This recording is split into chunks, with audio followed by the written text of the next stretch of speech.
কি স্টেজের পেছনে যারা কথা বলতেছেন আপনারা কি মাহফিলের সফলতা চান না? নিশ্চয় নামাজ, নিশ্চয় সালাত যাবতীয় অন্যায়, অশ্লীলতা, পাপাচারমূলক কাজ থেকে বিরত রাখে।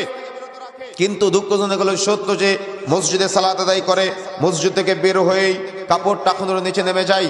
মসজিদে সালাত আদায় করে, মসজিদ থেকে বের হয়েই রাসূলের সুন্নাত দাড়ি কেটে ফেলে। মসজিদে সালাত আদায় করে, মসজিদ থেকে বের হয়েই সিগারেট টানতে টানতে চলে যায়।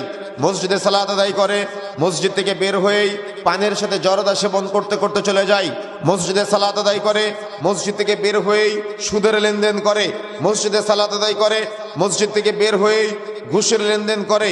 মসজিদে সালাত আদায় করে, মসজিদ থেকে বের হয়েই মিথ্যা কথায় লিপ্ত হয়। মসজিদে সালাত আদায় করে, মসজিদ থেকে বের হয়েই মোবাইলে জেনায় লিপ্ত হয়।